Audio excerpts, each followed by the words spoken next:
Aqui no estúdio da Globo News, agora o coronel do Exército, Fernando Montenegro. Obrigada pela sua presença. Bom, o ministro José Eduardo Cardoso explicou ali que há duas maneiras do Exército e das Forças Armadas intervirem, ou fronteiras, ou então quando é necessário garantir a lei e a ordem. A minha primeira pergunta, o que é o GLO? O que foi estabelecido? Garantia da lei e da ordem é uma das atribuições das Forças Armadas. Então, tem várias, como o próprio ministro falou, participação de missões internacionais. Quando existe uma grave perturbação da ordem, isso aí se caracteriza, as Forças Armadas elas podem vir a ser convocadas a participar desse processo. Então, é o que está acontecendo aqui no Rio de Janeiro. Assim como foi no Complexo do Alemão, o Exército vai ocupar para uma posterior entrada da UPP, a 39ª Unidade de Polícia Pacificadora aqui do Rio de Janeiro. O senhor esteve à frente dessa ação no Complexo do Alemão e também na Vila Cruzeiro. 14 meses o Exército ficou lá. Que lições a gente tirou? Bom, ficou claro que não há nenhuma possibilidade de fracasso. As Forças Armadas, quando entram nesse tipo de operação, elas conseguem controlar com eficácia, mesmo que leve um tempo para a polícia conseguir preparar suas tropas, as Forças Armadas elas conseguem controlar a situação, como aconteceu no Complexo do Alemão e da Penha. Nesse caso, o governador disse que foi até acelerada, digamos assim, esse pedido de ajuda ao governo federal por causa dos ataques às UPPs. Mas o Exército vai atuar na Maré, que é uma área que ainda não tem UPP. Quer dizer, de que forma garante a segurança nas outras UPPs com essa ação do Exército ali? Bom, o Complexo do Alemão e da Penha também não tinha UPP. E a gente ocupou, inclusive, com uma logística complicada, inclusive foi inesperado. As Forças Armadas não tinham se preparado para isso. Então a Brigada Paraquedista ela entrou lá do jeito que estava, né? Dia 28 a Brigada Paraquedista já estava cercando o Complexo Alemão.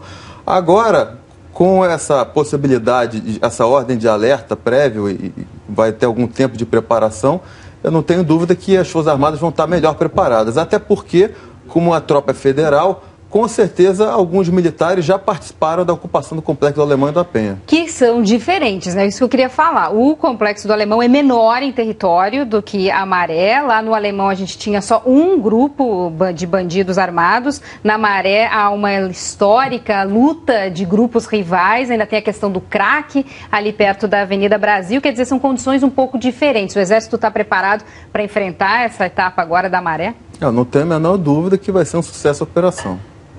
É óbvio que o ministro Cardoso não quis falar aí em números, nem nos equipamentos, né? O que vai ser preciso em termos de aspectos técnicos, assim, né? O que o Exército precisa de logística para essa operação? Dá para adiantar? O que o senhor acha que vai ter lá de blindado, ou de armamento, ou de efetivo? A gente tomando como base a operação do Complexo do Alemão e da Penha e a experiência do Haiti, que serviu de base também para o planejamento das ações no Alemão e na Penha, a gente já identifica que o pessoal vai ocupar usando capacete, colete à prova de bala, vai ter uma constituição híbrida, ou seja, os grupos de combate, que são grupos no efetivo mínimo nosso de ocupação, que é de 8 a 10 homens, eles vão estar com armamento letal e armamento não letal, para controle de distúrbios, né? Coronel, na prática, o Exército fica soberano naquela região? Me explica como é que é isso. Até a Polícia Civil, Polícia Militar tem que se reportar ao Exército? Sim, é delimitada uma área e nessa área o controle e o comando das operações é do Exército. Se for seguir o que aconteceu no Alemão e na Penha, vai ter provavelmente o comando de um oficial-general e 2 coronéis, cada um comandando uma força-tarefa com aproximadamente 800 homens, né? Eu acredito que deve ser esse o modelo a ser seguido na ocupação da Maré. E lá dentro, a polícia e o guarda municipal, qualquer agente de ordem pública que vá atuar, ele tem que atuar, em princípio, em conjunto com as Forças Armadas ou sob autorização do comandante da Força de Pacificação. Um ponto importante aí é a atuação da Justiça, quer dizer, os mandados de prisão, de busca e apreensão continuam sendo necessários, apesar do Exército ter esse papel de polícia aí durante esse período. E eu lembro que na época do Alemão havia mandados de busca e apreensão coletivos para ruas inteiras, o que acabou sendo depois, inclusive, criticado. Como é que o senhor acha que vai ser nesse caso? Bom, a ocupação do Alemão e da Penha, no começo, teve uma apreensão enorme de armas e droga por causa desse mandado de busca e apreensão coletivo.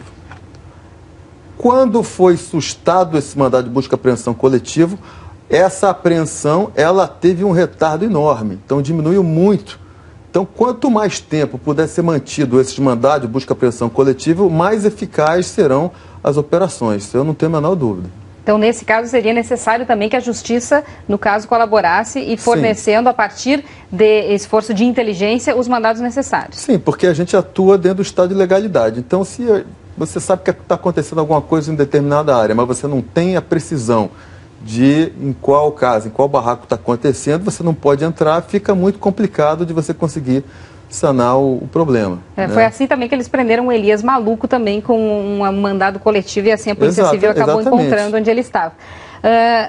Vai ter reforço de outros estados? Porque quando houve a ocupação do Alemão, foi necessário pedir ajuda de soldados que vieram do Sul e vieram de outras regiões do Brasil e não conhecem o Rio de Janeiro, especialmente as favelas do Rio de Janeiro, que é uma área, né, bastante peculiar. O senhor acha que vai ser necessário vir gente de fora e essas pessoas vão poder atuar no Rio também com segurança?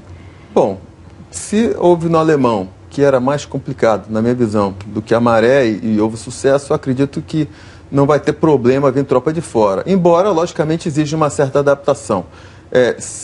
Eu acredito que agora o próximo contingente deve estar vindo de Mato Grosso, né? Mato Grosso deve ser o próximo contingente. O Exército ele tem um centro de instrução de garantia da lei e da ordem que fica em Campinas. Essa unidade, ela estuda essa parte de garantia da lei e da ordem, ela colhe as experiências das operações anteriores do Exército e lá é um multiplicador de doutrina. Então, normalmente, militares com experiência nesse tipo de atividade são os instrutores de lá e é uma transferência de experiência. Então, com certeza, a tropa que está vindo, ela vai fazer um treinamento lá, vai ser compartilhada essa experiência que já existe e, a partir daí, a tropa vai vir para cá operar. No caso do Alemão e da Penha, os primeiros contingentes eles eram muito fortes em militares com experiência no Haiti.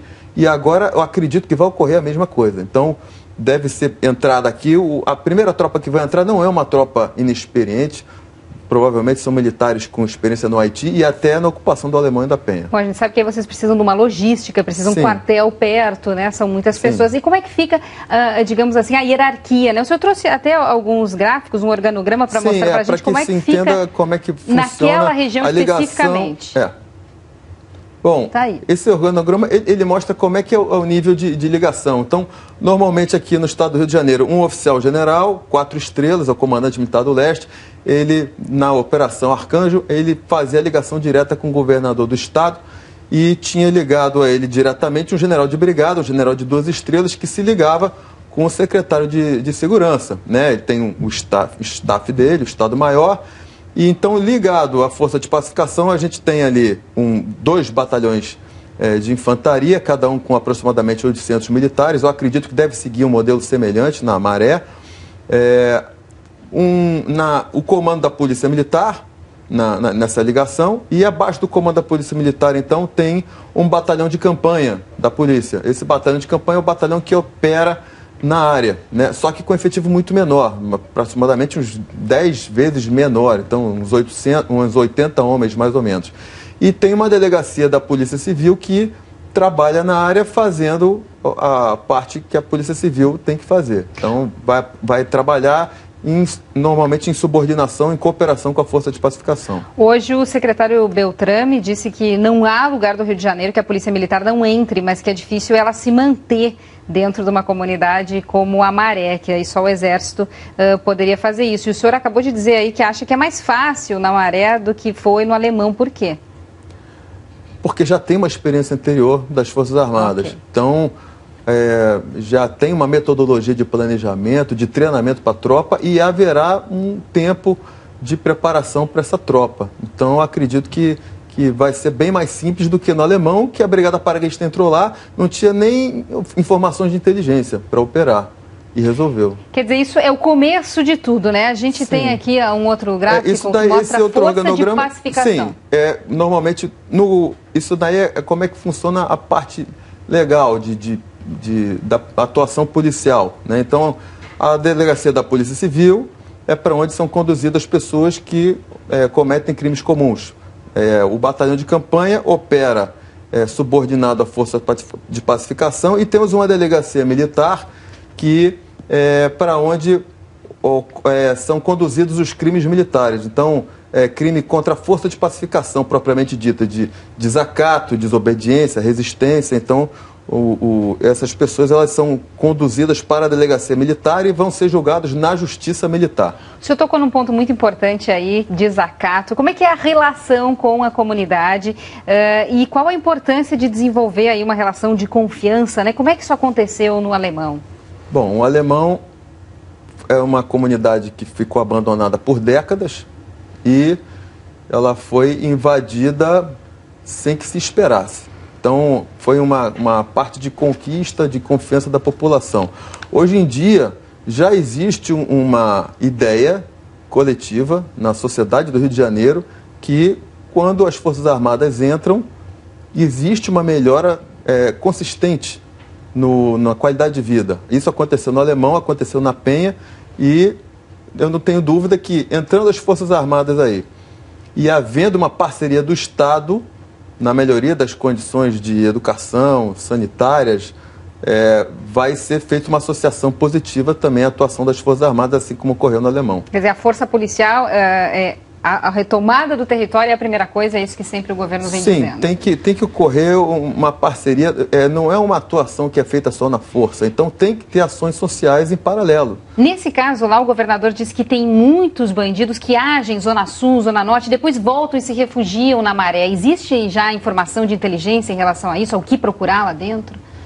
Isso daí provavelmente vai ser feito um convênio com a polícia e vão ser passados os dados para que sejam realizados mandados de busca e apreensão. Se forem coletivos, fica mais fácil ainda de resolver. Ok, muito obrigada pela sua participação aqui. Eu conversei agora com o coronel do Exército, Fernando Montenegro, que esteve à frente, então, do trabalho do Exército lá no conjunto de favelas do Alemão. Vamos esperar como é que vai ser essa segunda etapa do trabalho, né? Obrigada pela sua vinda aqui até a Globo News.